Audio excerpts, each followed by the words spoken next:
I've been on a deep dive today on the internet and just overall what's going on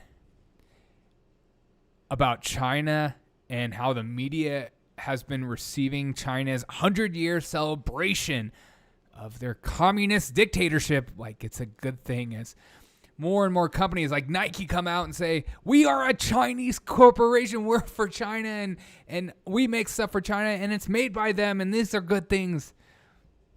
You see actors and stuff tout Chinese regime and how they handled the COVID-19 pandemic, even though the Wuhan lab leak was out of China and was shut down by China, and was Google and what goes on there, and shutting down speech and not allowing people to even propose the theories about China being in charge, being the reason why we're in lockdown for a whole year, why we still wear masks. The Chinese flu. Don't say that. That's racist. Isn't that a wonderful way to change the narrative of propaganda? Don't actually think about it logically. Just call it racism. Call it this. People will start to join you. And then the collective, because we're liberals, we're all about the collective. And we'll push it on these conservatives as they protested wearing a mask. And they were told to shut up. But you're allowed to protest Black Lives Matter because that's a health crisis. That's different. So I've been going down this whole rabbit hole, and I get this article in 2018 CNN post. 2018. Has the narrative changed? It's incredible what a year, 2 years, or what just Donald Trump has done to people. We'll get to those stories a little later. China's war crimes against humanity you've never heard of, says CNN. And this is from 2018. This is an actual journalistic post. It's an incredible read, a great read. Talked about the disappearances that range in the thousands of people just disappearing, ending up in camps, ending up in working camps, re-education camps. Not only that, I just recently listened to another podcast from this girl that escaped North Korea. She was on Tim Pool. She was on Jordan Peterson. She was on a few other podcasts. She has her own. And she was talking about how she was sold into slavery in order to have food, be free, get out of North Korea. Sold into slavery. And only women. So you can only imagine these are sex slaves. As she had a husband, quote unquote, and then later worked at a sex cafe where she had a virtual camera and she did things in order to get money. These are terrible, horrible things. And we don't even have to go into what's going on with the Uyghur Muslims, the eradication. BBC has constantly been reporting on that. I mean, the one thing BBC has that does right is their reporting on China is spot on. It's probably some guilt trip over Hong Kong. But they get the Chinese government right. Because at least they call it out for what it is, atrocities. Or as CNN says, China's crimes against humanity. Let's go through another article. Yes, the atrocities in Xinjiang constitute a genocide, says Foreign Policy. This article I highly recommend everyone read. It's from the Epoch Times.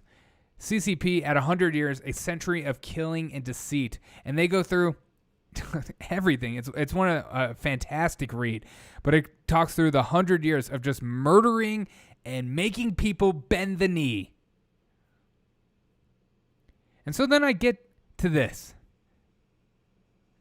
And this was posted a couple days ago by ABC News. Performers take part in a show commemorating the 100th anniversary of founding of the Communist Party in Chinese National Stadium in Beijing. But it gets worse. So we get to CNN. And CNN today, not too long ago, about an hour ago, they said this. This celebration, it's not just happening today, it's not just happening this week, it's been all year long, and the message that has been coming from the Communist Party has been the same. All that is good has come from them.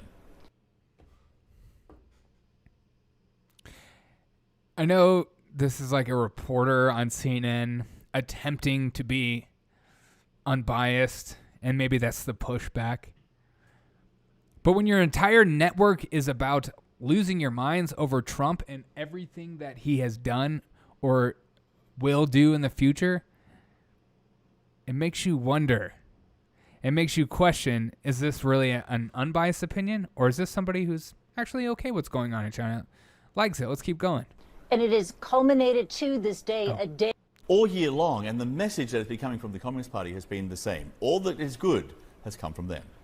And it is culminated to this day, a day of projected strength and triumph for the Chinese Communist Party. And in the last few hours, we heard a very lengthy speech from the Chinese president and General Secretary of the Communist Party, Xi Jinping, in Beijing, in which he marked the milestone, in which he praised the successes of the party in the last 100 years, in which he also praised the national rejuvenation that the party has been able to achieve.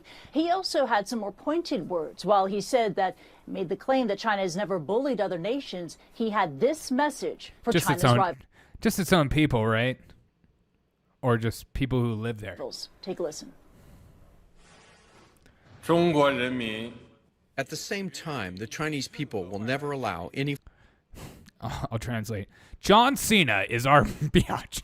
I'm just kidding. Let's keep listening. Foreign forces to bully, oppress, and enslave us.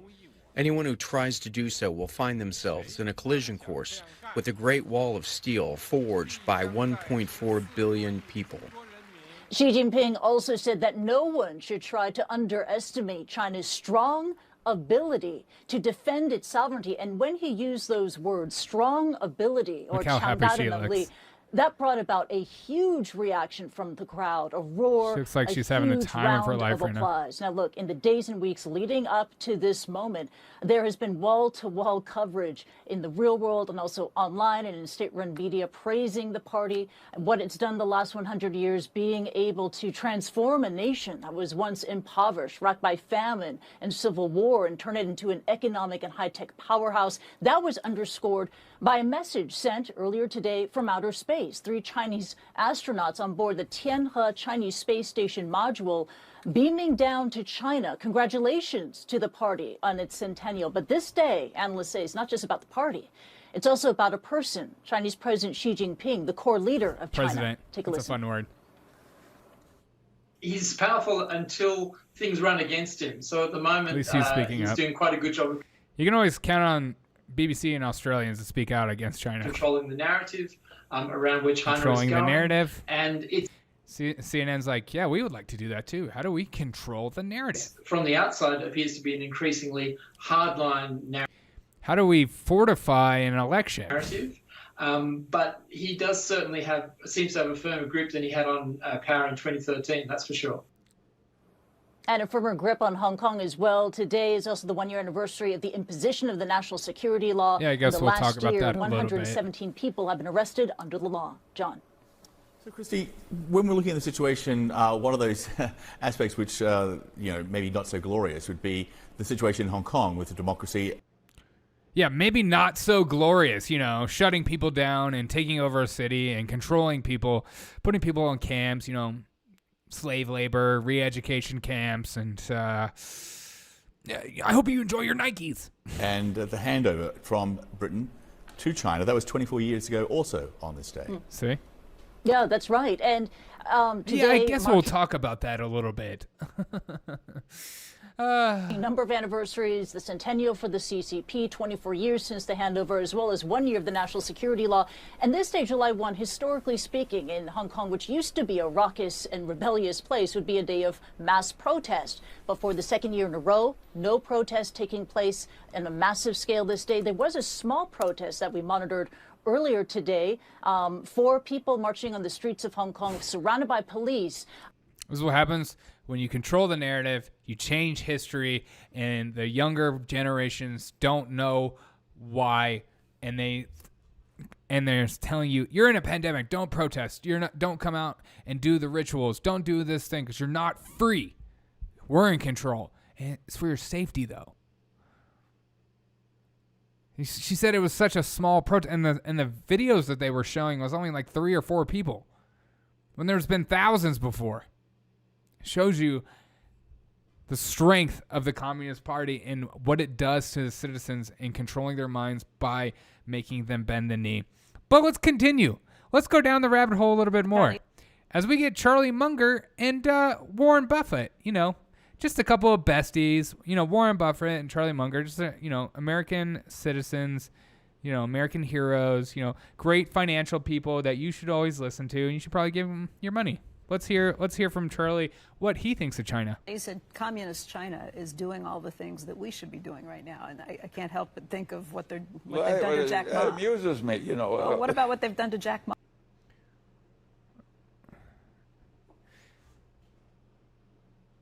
One more time. That we should be doing right now. He said communist China is doing all the things that we should be doing right now, and I can't help but think of what they've done to Jack Ma. It amuses me, Well, what about...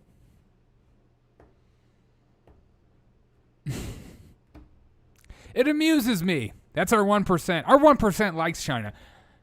Why? Because they believe if we had that same governmental system, they would be just fine. And they probably would be. And you and I would, like BlackRock, own nothing, as BlackRock just buys Ancestry.com.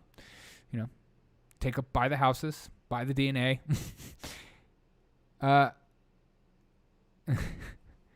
Charlie Munger, what China is doing amuses me, but she just talks about Jack Ma, which is a terrible thing, but there's much worse things that go on there. But let's continue. Communist China is doing all the things that we should be doing right now, and I can't help but think of what they've done to Jack Ma. It amuses me, Well, what about what they've done to Jack Ma? He's kind of disappeared as... Well, yes, but Jack Ma's one of the swingers. So they just they said, the hell with you. That's right.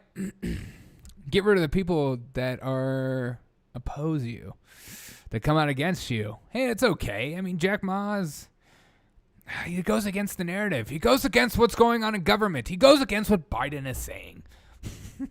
Let's keep watching. He basically gave a speech when he said to a one-party state, well, you guys are a bunch of jerks, don't know what you're doing, and I know what I'm doing, and I'm going to do it better. And he was going to wade into banking and no rules and just do whatever he pleased. He also... Like a free country, like a free man, To do it better.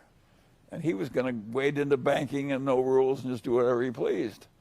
He also brought banking to a lot of the Chinese communists did the right thing. They just called in Jack Ma and say, you aren't going to do it, Sonny. These are our 1%ers. These are the people that support Joe Biden. And I wish we had I don't want all of the Chinese system, but I certainly would like to have the financial part of it in my own country. Although Do I need to say anything? Do I need to say how concerning that is? I mean, it doesn't take a person with a logical brain to understand that is freaking weird. Let's hear it one more time because I just want to make sure you heard it. I would like to have the financial part of it in my own country. Although Ant Financial was bringing banking to a huge unbanked population. But Charlie, you said...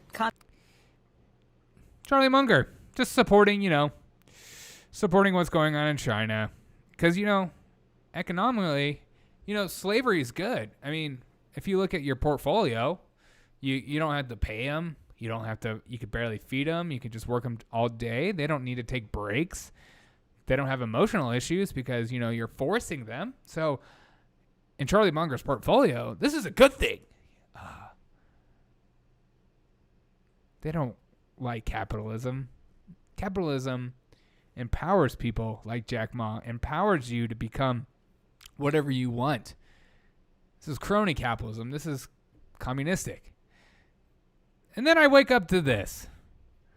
And this was put out 5 hours ago. Looks like Facebook AI is now starting to think your exposure of harmful extremist content in your extremist friends.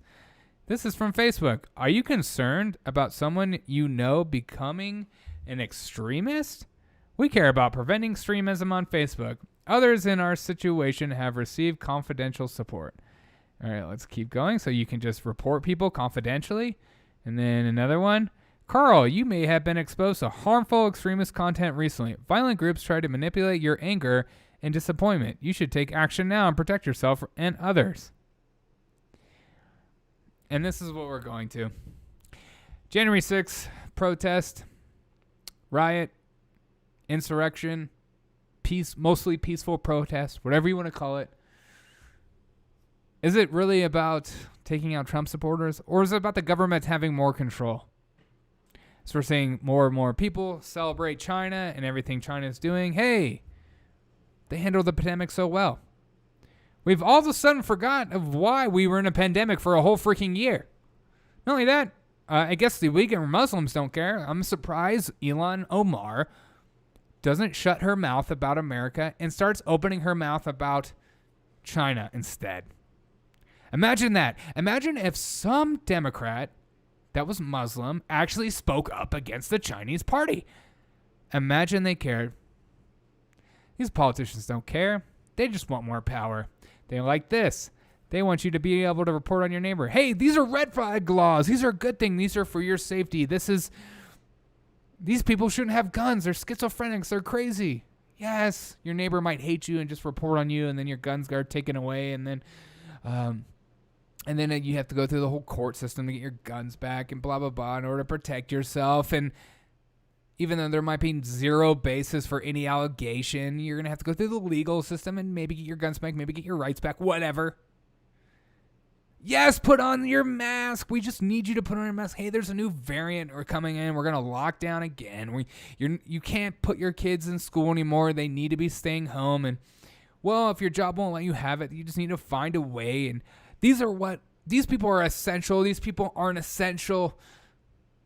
You're not an essential worker. Oh, sorry. You might want to look for another job or just come on unemployment. You could just be on unemployment. You can pay your rent. And I know food supply has been hard, but you can eat some cicadas instead. Are you guys paying attention? Are you watching? I jokingly like conspiracy theories because they're funny to me and they make me laugh and they make me think differently. And I'm like, whoa, what if? But then when I'm going down the rabbit hole and I'm seeing the stars align more and more, you should be concerned and you should be aware. Call it out for what it is. What China has done to its own citizens are catastrophic atrocities, and you don't want that. I know I have a lot of liberal friends that pretend like, Antifa is a good thing, and, Joe Biden's doing a great job, and I don't feel like I have to watch the news anymore because, Joe Biden's in office. I don't have to be worried. But that's the problem. You're not watching. You're not listening. You're not paying attention. And before you know it, America looks a lot like China. I mean, I was just thinking the other day, China has in every office, in every corporation, right? They have like a representative that is from the State Department to make sure you're in line with Chinese values, aka whatever China says to do. And they have nothing to do with the company. They just want to make sure your company is being run correctly. And I'm just thinking, do we have anybody in our corporations that seems almost state appointed that has nothing to do with the company and is there to make sure your culture is in line with what's going on in government? I can think of one position in office that has nothing to do with it. It's honestly, it's incredible. You're gonna blink an eye, and all of a sudden, oh, I guess I do have to bend the knee, or else my family will go to jail. I guess I do have to put that ring around my profile pic on Facebook, or else everyone will think of a white supremacist, and then I'll go to jail. Speak up now, or you will forever be silent, people. Thank you so much for listening to the Derek O'Shea Show. Hope you have a fantastic day. If you heard that beeping, that was my ribs being done. That's what's up. I'm going to go spritz them. I'm smoking some ribs, baby, because this is America. And, well, for now. Pay attention. Fight back. Okay, I have so many people that come out to me and say, I wish I could say something. If you don't say something now, you won't say something. You won't be able to say something in the future. Share this on every social media platform. I beg of you. Have a fantastic day. And as always, I'll see you on the next episode of The Derek O'Shea Show.